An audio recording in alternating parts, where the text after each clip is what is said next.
નમસ્તે વિદ્યાર્થી મિત્રો, ચાલો ફરી પાછા આપણે આજના વિડીયોની અંદર ધોરણ 8 વિષય વિજ્ઞાનની અંદર આજે પાઠ નંબર 18 એટલે કે આપણે આ સત્રનો છેલ્લો પાઠ, બરોબર, પાઠ નંબર 18 આજે આપણે ભણવાનો છે. તો દરેક પોતપોતાના પાઠ્યની અંદર વ્યવસ્થિત ધ્યાન આપજો. પાઠ નંબર 18 કયો છે? હવા અને પાણીનું પ્રદૂષણ.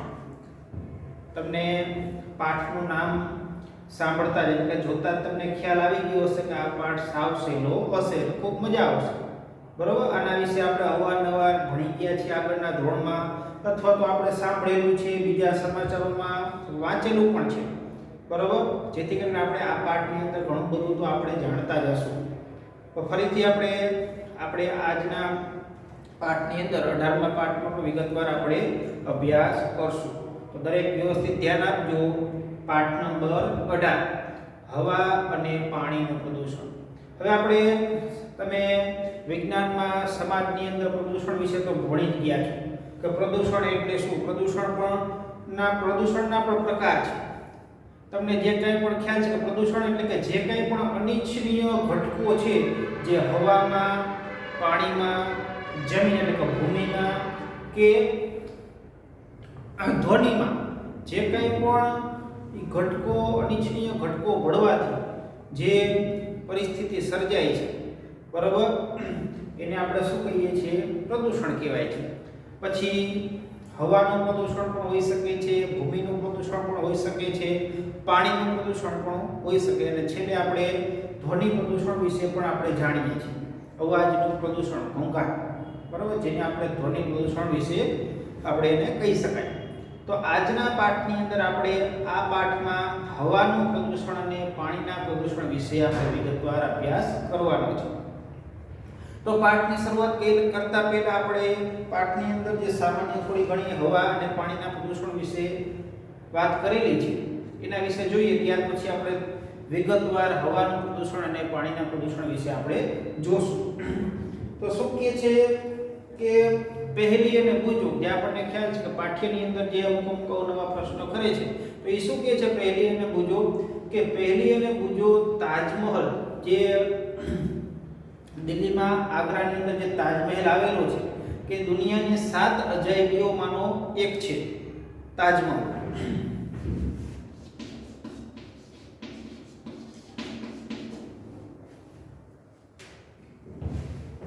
જે તાજમહેલ છે એ દુનિયાની 7 અજાયબીઓમાંનો એક છે. એના વિશે તે સાંભળવા પહેલી અને બુજો ખૂબ જ ઉત્સુક હતા. પરંતુ એના વિશે જેને જાણકારી મેળવી, કેવી જાણકારી કે જે કંઈ પણ જે તાજમહલ જે સ્મારક છે એનો જે આરસ પથ્થર છે એની જે સુંદરતા એટલે કે એની જે ચમક છે તે તાજમહલની આજુબાજુના જે ઔદ્યોગિક વિસ્તારોના કારણે એટલે કે હવાના પ્રદૂષણના કારણે તેની જે સુંદરતા છે, એની ચમક છે એ ઝાંખી પડી ગઈ છે, બરાબર. આપણને ખ્યાલ છે કે જે તાજમહલ છે એ આરસ પથ્થરનો બનેલો છે, તે ખૂબ જ સુંદર છે અને એની ચમક પણ ખૂબ જ સુંદર લાગે છે. પણ હવે એની જે અત્યારે આપણે તાજમહલના જે આરસની જે આપણે સુંદરતા જોઈએ છીએ તો એટલી બધી સુંદરતા રહી નથી. જે આરસ પથ્થરની ચમક છે એ ઓછી થઈ ગઈ છે, ઝાંખપ થઈ ગઈ છે. શા માટે? કે જે આજુબાજુનો ઔદ્યોગિક વિસ્તારના કારણે, હવાના પ્રદૂષણના કારણે જે આરસ પથ્થર છે પ્રદૂષણના કારણે એની ચમક છે એ ઘટી ગઈ છે, જેથી કરીને તાજમહલની સુંદરતા છે એ જોખમમાં છે. આ સાંભળીને તે ખૂબ જ જે ઉત્સાહી હતા એ ઉત્સાહી થઈ જાય છે, બરોબર. એને ચિંતા થવા લાગે છે. હવે એ વિચારે કે જે કંઈ પણ આ જે હવાના પ્રદૂષણના કારણે, બરોબર, હવા ઉદ્યોગોના પ્રદૂષણના કારણે જે એને કઈ રીતે આપણે ઘટાડી શકીએ, એ ઘટશે કે શું થશે, એના વિશે તે જાણવા ખૂબ જ આતુર હતા. કે આ માની કે જે કંઈ પણ હવાનું પ્રદૂષણ થાય છે કઈ રીતે ઘટે, એના ઉપાયો કરવા માટે તે જાણવા માટે ખૂબ જ ઉતાવળા હતા. હવે શું કહે છે કે આપણે જાણીએ છીએ કે આપણું પર્યાવરણ છે, આજુબાજુનું જે વાતાવરણ છે એ પહેલા જેવું રહ્યું નથી. આપણને ખ્યાલ છે પહેલાનું જે વાતાવરણ આપણા વડીલો કહેતા, જે પહેલાનું વાતાવરણ એકદમ સ્વચ્છ વાતાવરણ હતું, શાંતિવાળું વાતાવરણ હતું, સુંદર વાતાવરણ હતું. પણ અત્યારનું જે વાતાવરણ છે એ પહેલાના જેવું રહ્યું નથી. બરોબર, આપણા વડીલો કહેતા કે જે પહેલાનું જે વાતાવરણ શુદ્ધ હતું એના કારણે એકદમ સ્વચ્છ આકાશ, બરોબર, આપણને કીધું પણ છે કે ભૂરું આકાશ, સ્વચ્છ પાણી અને તાજી હવાની વાતો કરતા હતા. આપણને જ્યારે એકદમ સ્વચ્છ વાતાવરણ હોય ત્યારે આકાશ તમે જુઓ તો ભૂરું દેખાય છે, પણ ત્યારનું પાણી પણ કેવું હતું? સ્વચ્છ પાણી હતું. અને ત્યારની જે હવા પણ કેવી હતી? એકદમ તાજી હવા, સુંદર હવા હતી. અત્યારે આપણે જોઈએ તો અત્યારનું જે વાતાવરણ છે, પાણી છે કે હવા છે એ સ્વચ્છ રહી નથી. શા માટે? કે પ્રદૂષણ ધીમે ધીમે વધતું જાય છે. હવા અને પાણીનું પ્રદૂષણ, જે કાંઈ પણ ગુણવત્તા છે એ આપણને ધીમે ધીમે ઘટતી જાય છે. આપણને ખ્યાલ છે, આપણી જિંદગીમાં પણ તેનો અનુભવ કરીએ જ છીએ. હવા અને પાણી છે એની જે માત્રા છે, બરોબર, એનું પ્રમાણ ઘટતું જાય છે, પ્રદૂષણ વધતું જાય છે, આપણને ખ્યાલ જ છે. તો આપણા મનમાં એમ થાય કે હવે જે કંઈ પણ આ સાંભળીને એક જાતની આપણા મનમાં એક ધ્રુજારી છૂટી જાય કે શુદ્ધ હવા અને શુદ્ધ પાણી શું આપણને ક્યારેય નહીં મળે? બરોબર, કે જે કંઈ પણ ધીમે દિવસે મને કે હવાનું પ્રદૂષણ અને પાણીનું પ્રદૂષણ વધતું જાય છે, જેથી કરીને આપણને વિચારીને આપણને ધ્રુજારી છૂટી જાય છે કે જે કંઈ પણ શુદ્ધ હવા અને શુદ્ધ પાણી શું ભવિષ્યમાં આપણને ક્યારેય શું નહીં મળે. તો એ માટે આપણે એ વિચારીને આપણે એને હવાનું પ્રદૂષણ અને પાણીનું પ્રદૂષણ ઘટાડવા માટે કેવા કેવા ઉપાયો કરવા જોઈએ એ આપણે કાળજી રાખવાની છે. અને ખાસ કરીને આ પ્રકરણની અંદર આપણે કે આપણી આજુબાજુ થતા નુકસાનના ફેરફારો અને એ જે ફેરફારો છે આપણા જીવન પર કેવી કેવી અસરો લાવશે એ વિશે આપણે આજના પાઠની અંદર આ પાઠમાં અભ્યાસ કરવાનો થશે. તો આ અહીંયા હવાનું પ્રદૂષણ અને પાણીના પ્રદૂષણ વિશે સામાન્ય અગાઉની માહિતી અને જે અત્યારની અંદર જે પરિસ્થિતિ સર્જાઈ છે એના વિશેની માહિતી આપેલી છે. હવે આપણે વિગતવાર હવાનું પ્રદૂષણ વિશે ભણીએ.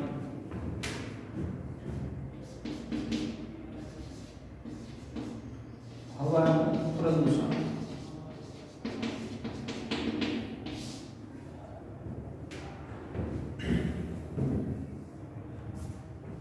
હવે શું કહે છે કે સામાન્ય આપણે હવા વિશે મહત્વ સમજીએ એ વિશે એક વાત કરવી છે કે આપણે જો થોડાક દિવસો સુધી આપણે ખોરાક વગર આપણું જીવન ટકાવી રાખીએ છીએ કે થોડાક દિવસો જો આપણે ખોરાક ન લઈએ તો આપણું જીવન ટકી શકે છે, પણ જો થોડીક મિનિટ સુધી જો આપણે હવા ન લઈએ તો આપણું જીવન ટકાવી શકતા નથી, ટકાવી રાખવું મુશ્કેલ થઈ જાય છે. એટલે કે ખોરાક વગર આપણને થોડા દિવસ સુધી ચાલે છે તો હવા વગર થોડી મિનિટ પણ ચાલતી નથી. આ એક સાદી વાસ્તવિકતા છે જે આપણને હવા વિશેની સાચું મહત્વ સમજાવે છે. બરોબર છે, હવાનું કેટલું મહત્વ છે આ એક એક્ઝામ્પલ ઉપરથી આપણને સાચી સમજ મળી શકે છે. બરાબર, ત્યાર પછી આપણને ખબર છે કે હવા છે એ ઘણા બધા વાયુઓનું મિશ્રણ છે. હવા એ ઘણા વાયુઓનું મિશ્રણ છે.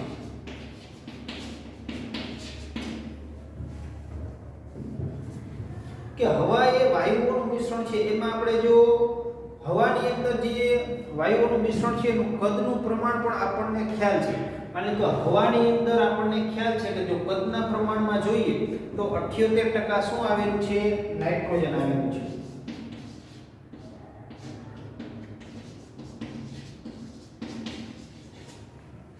નાઇટ્રોજન વાયુ છે વાતાવરણની અંદર કે હવાની અંદર એનું પ્રમાણ કેટલું છે? 78%.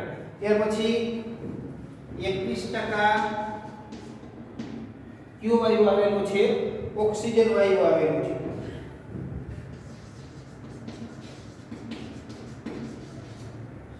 બરાબર, તો હવાની અંદર 78% નાઇટ્રોજન વાયુનું પ્રમાણ આવેલું છે, 21% ઓક્સિજન વાયુનું પ્રમાણ આવેલું છે અને અમુક ટકા, એટલે આ દાખલા તરીકે 1% જેટલા carbon dioxide, ozone, methane, argon, પાણીની વરાળ, આ બધાય વાયુઓ અને પદાર્થો 1% ની અંદર રહેલા છે, એટલે કે 1% ની અંદર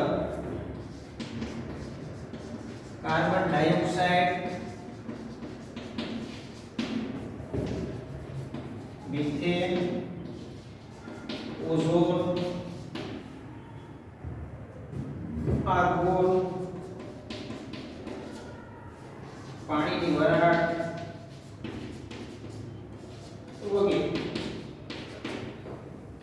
એટલે કે 1% ની અંદર કાર્બન ડાયોક્સાઇડ છે, મિથેન, ઓઝોન, આર્ગોન, પાણીની વરાળ.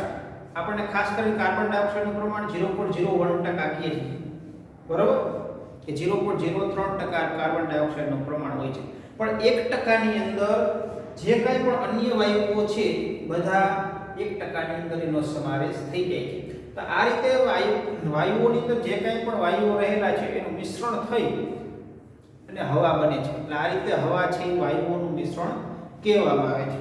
હવે એક આપણને પાઠ્યમાં એક પ્રવૃત્તિ આપેલી છે 18.1 એ જોઈએ.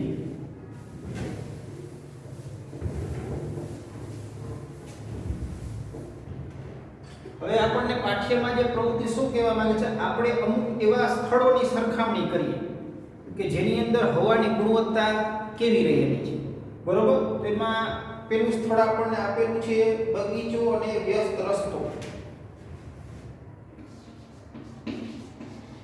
બગીચો અને વ્યસ્ત રસ્તો. હવે આપણને ખ્યાલ છે, આપણને બે સ્થળ આપ્યા, બગીચો એટલે ગાર્ડન અને વ્યસ્ત રસ્તો, બરાબર, ટ્રાફિક વાળો વિસ્તાર હોય સિટીની અંદર, એ રસ્તાની વાત કરે છે. તો આપણે ત્યાં હવાનું વાતાવરણ કેવું હશે, હવા ત્યાંની કેવી હશે એ આપણને ખ્યાલ આવી ગયો હોય કે આપણે બે જગ્યાએ ગયેલા હોય. તો બગીચો હોય તો ઝાડવાનું પ્રમાણ વધારે હોય, કે એકદમ શાંત વાતાવરણ હોય, સ્વચ્છ વાતાવરણ હોય, બરોબર.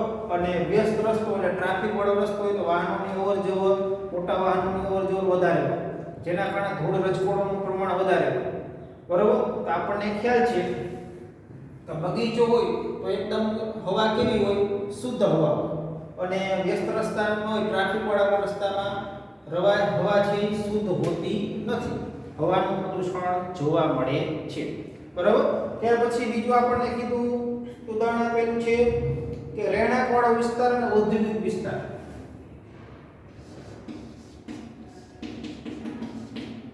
રહેણાંક વિસ્તાર અને ઔદ્યોગિક વિસ્તાર.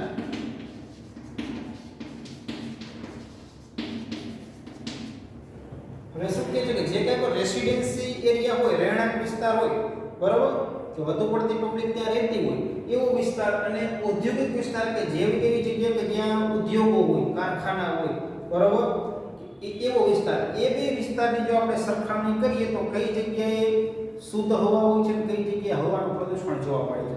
તો આ પણ આપણને ખ્યાલ જ હોય.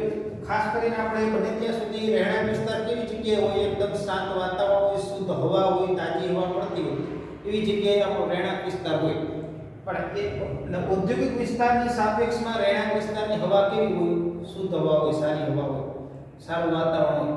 પણ ઉદ્યોગોની અંદર આપણને ખ્યાલ છે જે કંઈ પણ ઉદ્યોગ હોય ત્યાં સતત ને સતત માની લો કે મશીનરીનો અવાજ આવતો હોય, એ સિવાય બીજી જે કંઈ પણ માલ મટીરિયલ હોય એનું હવામાં ઉમેરાવાથી એનું પ્રદૂષણ થતું હોય. એટલે ઉદ્યોગોની અંદર પણ હવાનું પ્રદૂષણ સર્જાય છે, બરોબર. અહીં આપણે જે રહેણાંક વિસ્તાર અને ઔદ્યોગિક વિસ્તારની વાત કરીએ તો રહેણાંક વિસ્તારમાં ઔદ્યોગિક વિસ્તાર કરતાં હવા કેવી હોય, શુદ્ધ હોય છે, અને ઔદ્યોગિક વિસ્તારની અંદર હવાનું પ્રદૂષણ સર્જાય છે. તો ત્યાર પછી આપણને શું કહે છે કે દિવસના જુદા જુદા સમયે જે ટ્રાફિક રસ્તાઓ છે એનું આપણે જો નિરીક્ષણ કરીએ, એની નોંધ કરીએ, બરોબર. માની લો કે વહેલી સવારે,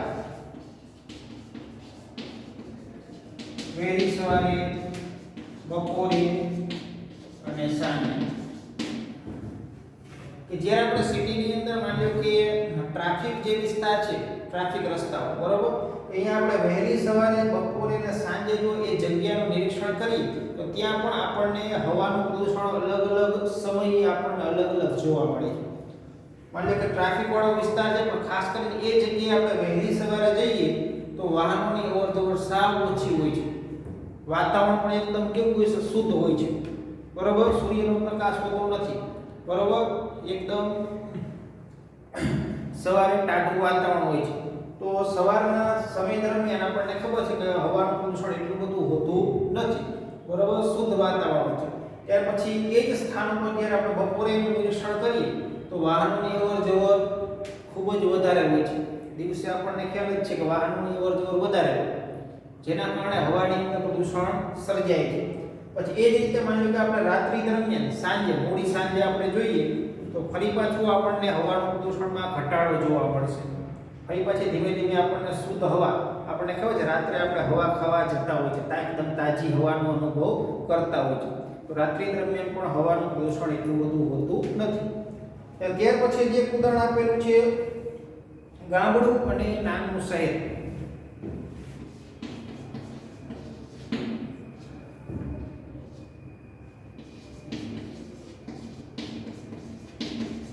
હવે આપણે જો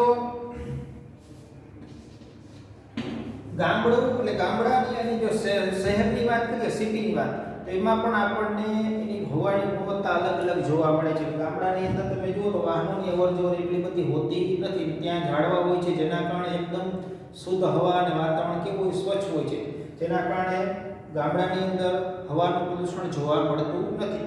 તો જ્યારે આપણે શહેરની અંદર જોઈએ તો વાહનોની અવરજવર ખાસ કરીને વધારે જોવા મળે, બરોબર. ઝાડવાનું પ્રમાણ, વૃક્ષો પણ ઓછા જોવા મળે છે, જેના કારણે હવાનું પ્રદૂષણ શહેરની અંદર વધારે જોવા મળે. તો આ રીતે આપણે અમુક સ્થળો છે એની અંદર આપણે હવાની ગુણવત્તા નક્કી કરી શકીએ છીએ, બરોબર છે. ત્યાર પછી આપણે આગળ જોઈએ. હવે શું કહે છે કે જે કંઈ પણ આપણે આ પ્રવૃત્તિ ઉપરથી આપણે શું અવલોકન કર્યું કે જે કંઈ પણ પ્રવૃત્તિના આધારે આપણે એ અવલોકન કરી ચૂકીએ કે અલગ અલગ સ્થળે ધુમાડાના પરિવર્તનના ફેરફારો જોવા મળે છે. હવાનું પ્રદૂષણ એટલે હવાની અંદર જે કંઈ પણ ધુમાડો જોવા મળે છે, એટલે કે અલગ અલગ સ્થળે ધુમાડાનો ફેરફાર જોઈ શકાય અને આપણને હવાનું પ્રદૂષણની ખબર પડે છે. ત્યાર પછી શું કહે છે કે આ જે કંઈ પણ આવા પદાર્થો છે, ધુમાડો છે, અન્ય વાયુઓ છે, એ આવા પદાર્થો વાતાવરણમાં ભળવાથી હવાનું પ્રદૂષણ થાય છે. એટલે કે આવા જે કંઈ પણ અનિચ્છનીય ઘટકો છે વાતાવરણમાં ભળે છે, એના કારણે સજીવ અને નિર્જીવ ઉપર નુકસાનકારક અસર થાય છે, જેને હવાનું પ્રદૂષણ કહેવામાં આવે છે. અંડરલાઈન કરજો, હવાના પ્રદૂષણની વ્યાખ્યા આપેલી છે.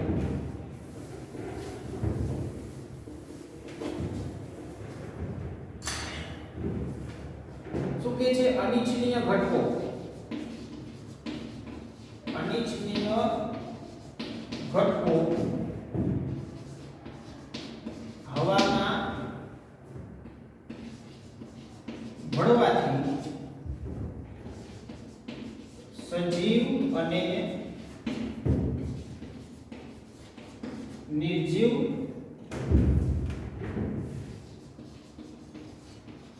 વસ્તુઓને નુકસાનકારક અસર કરે છે, તેને હવાનું પ્રદૂષણ કહે છે.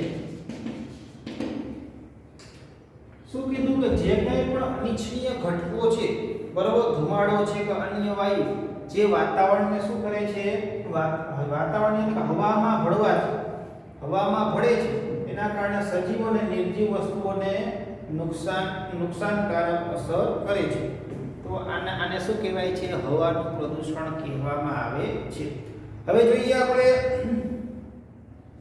હવા કઈ રીતે પ્રદૂષિત થાય છે. હવાનું પ્રદૂષણ વિશે તો આપણે જોયું, પણ હવા હકીકતમાં કઈ રીતે પ્રદૂષિત થાય છે?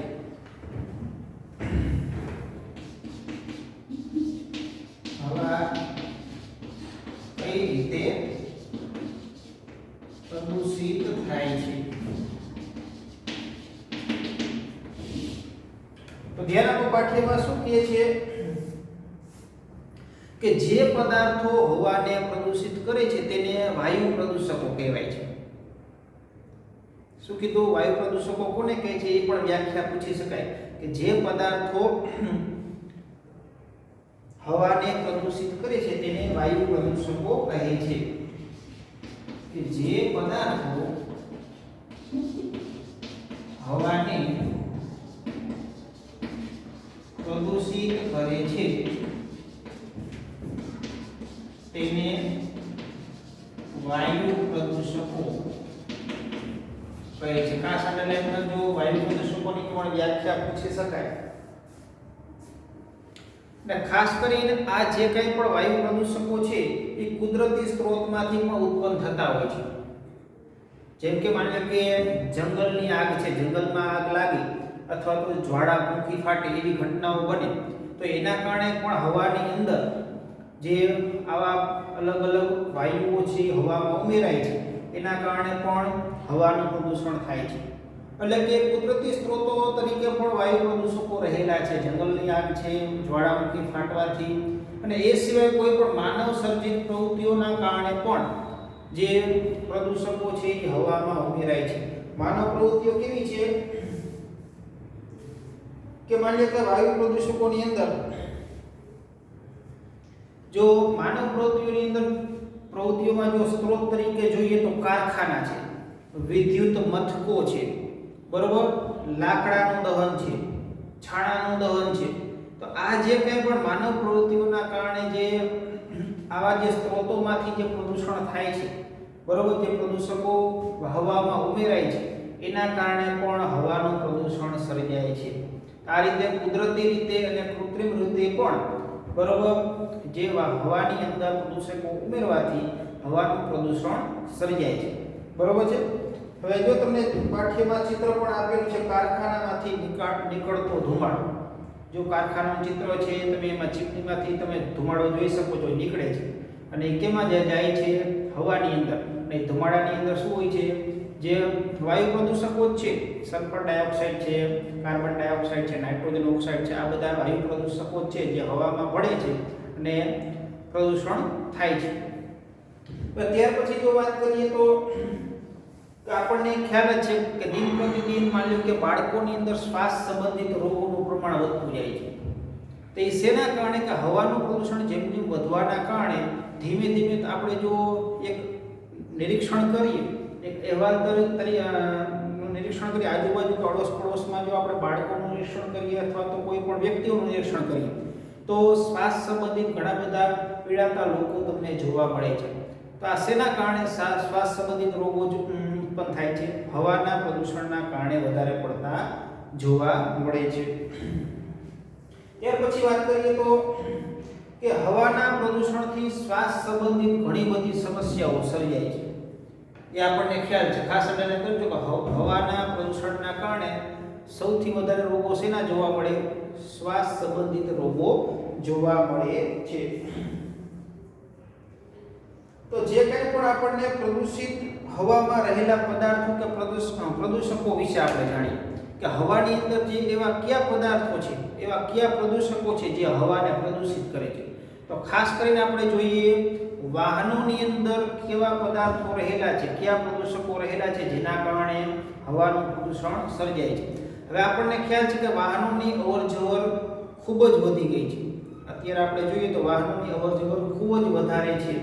તો વાહનોની અંદર જે કંઈ પણ બળતણ વપરાય છે, પેટ્રોલ છે, ડીઝલ છે, એના અપૂર્ણ દહનથી વાતાવરણની અંદર sulphur dioxide, carbon dioxide, carbon monoxide જેવા પદાર્થો ઉમેરાય છે, પ્રદૂષકો ઉમેરાય છે। ખાસ કરીને જે વાહનોની અંદર પેટ્રોલ અને ડીઝલના જે અપૂર્ણ દહનથી જે કાર્બન મોનોક્સાઇડ જે વાયુ ઉત્પન્ન થાય છે એ ખૂબ જ ઝેરી વાયુ છે, બરાબર। ખાસ કરીને તે રુધિરની ઓક્સિજન વહન કરવાની ક્ષમતા પણ ઘટાડે છે। કાર્બન મોનોક્સાઇડ વાયુ, કાર્બન મોનોક્સાઇડ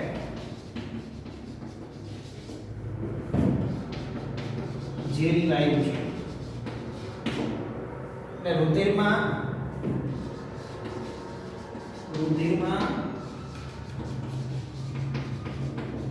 ઓક્સિજનની વહન ક્ષમતા ઘટાડે છે, બરોબર। કે વાહનોની અંદર જે કંઈ પણ આપણે બળતણ તરીકે જે પેટ્રોલ અને ડીઝલનો ઉપયોગ કરીએ છીએ એના અપૂર્ણ દહનથી કાર્બન મોનોક્સાઇડ વાયુ ઉત્પન્ન થાય છે તે ખૂબ જ ઝેરી વાયુ છે. તે રુધિરની અંદર ઓક્સિજન વહન કરવાની ક્ષમતા ઘટાડે છે. ખાસ અંડરલાઈન કરજો. હવે એક આપણને જો વાહનોના લીધે થતું વાયુ પ્રદૂષણનું પણ એક આપણને ચિત્ર આપેલું છે કે વાહન છે, ટ્રક છે પસાર થાય છે અને એના કારણે વાયુઓ છે હવામાં ઉમેરાય છે અને વાયુનું પ્રદૂષણ સર્જાય છે. હવે એક વાહનોની અવરજવર આપણે એક વાત કરીએ તો વાહનની સંખ્યા એટલી બધી વધી ગઈ છે. માની કે દિલ્હીની અંદર જો આપણે જે વાહનની નોંધણી કરેલી છે એ વાહનોને જ્યારે આપણે એક પછી એક જો ક્રમમાં લાઈનમાં એક પાછળ એક ગોઠવીએ તો એની એવડી લાઈન થાય કે માની લો વિશ્વની જે લાંબામાં લાંબી જે બે નદીઓ છે, એક તો નાઇલ નદી અને બીજી છે એમેઝોન, તો આશરે વાહનોની લંબાઈ આશરે એટલી કદાચ હોઈ શકે. તો આપણા દેશની અંદર બરોબર આ રીતે વાહનોની સંખ્યા ખૂબ જ વધી ગઈ છે. એના કારણે વપરાતા બળતણના લીધે હવાનું પ્રદૂષણ વધારે પડતું જોવા મળે છે. તો ત્યાર પછી જો વાત કરીએ તો બુજો એમ કહે છે કે જે કંઈ પણ આપણે ઘણી વખત શિયાળાની અંદર આપણને સવારમાં ધુમ્મસ વાળું વાતાવરણ જોયું હશે. પહેલી સવારે આપણે જોઈએ શિયાળામાં તો ઘણી વખત આપણને ધુમ્મસ ખબર છે ઘણા મોડે સુધી પણ ધુમ્મસ રહીએ છે. તો એ ધુમ્મસ શું છે? હકીકતમાં આપણને ધુમાડા અને અન્ય વાયુઓનું મિશ્રણ જ છે. બરોબર, ધુમાડા અને અન્ય વાયુઓ છે એ ઝાકળ સાથે ભળવાથી ધુમ્મસ બનાવે છે. ખાસ અંડરલાઈન કરજો. ધુમ્મસ કેવી રીતે બને કે ધુમાડો છે અને અન્ય વાયુઓ છે એ ઝાકળ સાથે ભળવાથી ધુમ્મસ બનાવે છે. અને ધુમ્મસને લીધે શ્વાસની તકલીફો જોવા મળે છે. ખાસ કરીને એટલે કે ધુમ્મસને લીધે શ્વાસની તકલીફો જોવા મળે. એ કેવી શ્વાસની તકલીફો? અસ્થમા, ઉધરસ અને બાળકોમાં વીઝિંગ. અસ્થમા, ઉધરસ અને બાળકોમાં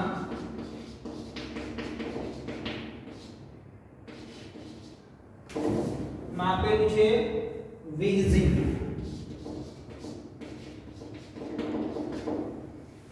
તો જે કંઈ પણ આ ધુમ્મસના કારણે આ શ્વાસ સંબંધિત રોગો વધારે પડતા જોવા મળતા હોય છે એમાં ક્યાં છે? અસ્થમા, ઉધરસ અને બાળકોમાં વીઝિંગ જેવી ઘટના જેવા રોગો જોવા મળે. વીઝિંગ એટલે ખાસ કરીને જે શ્વાસ દરમિયાન જ્યારે આપણે શ્વાસ લઈએ ને જ્યારે હવાની અવરજવર થાય ત્યારે હવાની અવરજવર દરમિયાન અવાજ ઉત્પન્ન થાય છે, જેને વીઝિંગની ખામી કહી શકાય છે. બાળકોમાં વધારે પડતું જોવા મળે છે. તો આ ધુમ્મસના કારણે વધારે પડતા આવા રોગો જોવા મળતા હોય છે. અંડરલાઈન કરજો, પૂછાય છે. તો ત્યાર પછી જો વાત કરીએ તો ખાસ કરીને ઉદ્યોગો પણ હવાના વાયુ પ્રદૂષકો માટે ખાસ જવાબદાર છે. ઉદ્યોગો પણ રહ્યા એ વાયુ પ્રદૂષકો માટે જો સ્ત્રોત તરીકે કહીએ તો ખૂબ જ મોટા પાયે જવાબદાર છે. ખાસ કરીને આપણે જોઈએ તો જે કાર્બન ડાયોક્સાઇડ છે, સલ્ફર ડાયોક્સાઇડ છે, નાઇટ્રોજન ઓક્સાઇડ છે, તો આ બધા જે કાંઈ પણ વાયુઓ છે ઉદ્યોગો, દાખલા તરીકે પેટ્રોલિયમ રિફાઇનરી, તો આ રિફાઇનરીની અંદર સલ્ફર ડાયોક્સાઇડ, નાઇટ્રોજન ઓક્સાઇડ જેવા ઝેરી વાયુઓ ઉત્પન્ન થતા હોય છે. બરોબર. એ સિવાય પણ માની લો કે તાપ વિદ્યુત મથકો છે તો એમાં કોલસો છે, નાઇટ્રોજન ઓક્સાઇડ છે જેવા વાયુઓ ઉત્પન્ન થતા હોય છે. એટલે સાથે સાથે માની લો કે આપણે વાહનોમાં પણ જે કાંઈ પણ બળતણ વપરાય છે એના અપૂર્ણ દહનથી નાઇટ્રોજન ઓક્સાઇડ, સલ્ફર ડાયોક્સાઇડ જેવા વાયુઓ પણ વાતાવરણમાં ઉમેરાય છે અને વાયુ પ્રદૂષણનું કારણ બનતા હોય છે. બરોબર. તો આ બધા વાયુ પ્રદૂષકો છે ઉદ્યોગોના કારણે પણ વાતાવરણમાં ભળવાથી હવાનું પ્રદૂષણ સર્જે છે. ત્યાર પછી એમ કહે છે કે રેફ્રિજરેટર એટલે કે ફ્રીજ, ફ્રીજ, એર કન્ડિશનર એટલે કે એસી, તો એની એ જે સાધનો છે એ ઉપકરણો છે એ પણ હવાની અંદર સીએફસી ક્લોરોફ્લોરોકાર્બન જેવા પ્રદૂષકો હવામાં ઉમેરે છે. શું કીધું? ફ્રીજ છે, ફ્રીજ, એસી એટલે કે એર કન્ડિશનર, ત્યાર પછી એરોસોલ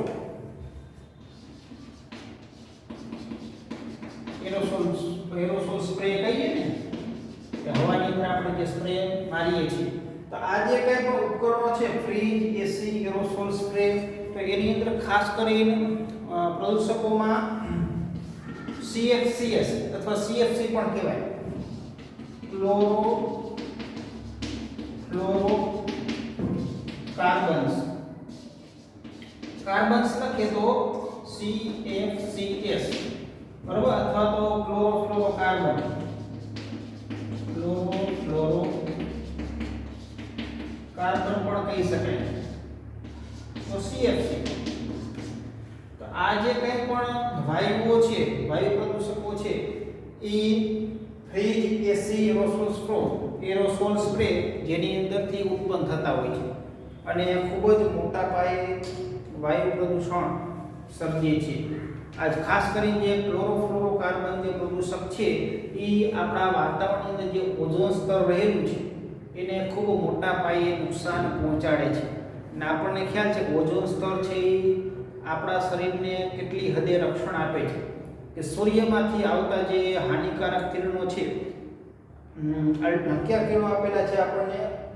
અલ્ટ્રાવાયોલેટ કિરણો. અલ્ટ્રાવાયોલેટ કિરણો એટલે કે પારજાંબની કિરણો, સૂર્યમાંથી આવતા જે પારજાંબની કિરણો છે, બરોબર, આપણા સુધી ન પહોંચે એ માટે થઈ અને ઓઝોન સ્તર છે એ કાર્ય કરે છે. પણ જે આવા ઉપકરણો છે એમાંથી જે હાનિકારક વાયુઓ ઉત્પન્ન થાય છે, ક્લોરોફ્લોરોકાર્બન, જે ઓઝોન સ્તરને મોટા પાયે નુકસાન પહોંચાડે છે અને ઓઝોન સ્તરમાં ગાબડા પાડે છે. જેના કારણે જે આવા હાનિકારક વાયુઓ છે સૂર્યમાંથી આવે છે અને આપણા સુધી પહોંચે છે અને આપણને ખૂબ જ મોટા પાયે નુકસાન કરે છે. તો અત્યારે તો હાલમાં જે CFC જેવા જે હાનિકારક વાયુઓ કરતા જે ઓછા હાનિકારક પદાર્થોનો ઉપયોગ થાય, બરોબર, એવા સાધનોનો અત્યારે વધારે પડતો ઉપયોગ કરવામાં આવે છે, જેથી કરીને વાતાવરણને વધારે મોટા પાયે નુકસાન ન પહોંચે. ત્યાર પછી વાત કરે છે કે જે કંઈ પણ ડીઝલ અને પેટ્રોલના કારણે જે કંઈ પણ વાહનો ચાલે છે, બરોબર, અને ડીઝલ અને પેટ્રોલના કારણે જેના અપૂર્ણ દહનથી જે કંઈ પણ સલ્ફર ડાયોક્સાઇડ, કાર્બન મોનોક્સાઇડ જેવા વાયુઓ છે એના જે સૂક્ષ્મ કણો છે એ વાતાવરણમાં ભળે છે અને લાંબો સમય સુધી તે નિલંબિત એટલે કે તરતા રહે છે, બરોબર. અને આપણે માની કે શ્વાસોશ્વાસની ક્રિયા કરવાથી એ જે કંઈ પણ સૂક્ષ્મ કણો છે એ આપણા શ્વાસમાં આવવાથી શ્વાસ સંબંધિત રોગો થઈ શકે છે, બરોબર. એ સિવાય માની લો કે આપણે જોઈએ તો જે કંઈ પણ આ કણો છે, સૂક્ષ્મ કણો, વાતાવરણમાં નિલંબિત રહેવાથી જે વાતાવરણની જે દ્રશ્યતા છે, વિઝિબિલિટી, એમાં પણ ઘટાડો થાય છે, આપણને ચોખ્ખું દેખાતું નથી. એ સિવાય માની લો કે ઉદ્યોગોમાં જોઈએ તો જે તાપ વિદ્યુત મથકો છે કે કોલસો છે, એ સિવાય જે કંઈ પણ બીજા અન્ય વાયુઓ ઉત્પન્ન થાય છે એ પણ એના સૂક્ષ્મ કણો છે, એના જે કોલસાના દહનથી જે રાખ છે, સૂક્ષ્મ રાખ, એ પણ હવામાં ભળવાથી જે એના સૂક્ષ્મ કણો છે નિલંબિત રહેવાથી એ પણ જો શ્વાસમાં જવાથી શ્વાસ સંબંધિત રોગો થઈ શકે છે. તો અહીં આપણે ઘણા બધા વાયુ પ્રદૂષકો જોયા, બરોબર. તો આપણને એક કોષ્ટક આપેલું છે કે વાયુ પ્રદૂષકો, પછી વાયુ પ્રદૂષકો કેમાંથી ઉત્પન્ન થાય એટલે કે એના સ્ત્રોત અને એની અસર કેવી કેવી થાય છે. તો તમે આ રીતે આપણે સમજ્યા પછી તમે તમારી જાતે પણ તમે તમારી જાતે યાદી તૈયાર કરી શકો છો કે વાયુ પ્રદૂષકો પછી કયા કયા સ્ત્રોતમાંથી, માની લો ક્લોરોફ્લોરોકાર્બન છે તો ફ્રીજ, રેફ્રિજરેટર એમાંથી ઉત્પન્ન થાય છે અને સ્ત્રોત કહી શકાય. એની અસર છે આપણને ખબર છે કે ઓઝોન સ્તરને મોટા પાયે નુકસાન પહોંચાડે છે. આ રીતે વાયુ પ્રદૂષકો કેમાંથી ઉત્પન્ન થાય છે, તેના સ્ત્રોત અને એના કારણે કેવી કેવી અસર સર્જાય છે એ તમારી જાતે તમે યાદી તૈયાર કરી શકો છો, બરોબર. તો જાતે યાદી બનાવવાનો પ્રયત્ન કરજો. હવે આપણે આજના વિડીયોની અંદર આપણે એ હવાના પ્રદૂષણ વિશે માહિતી મેળવી, ત્યાર પછી નેક્સ્ટ વિડીયોમાં આપણે આગળ જોશું. ત્યાં સુધી ધન્યવાદ.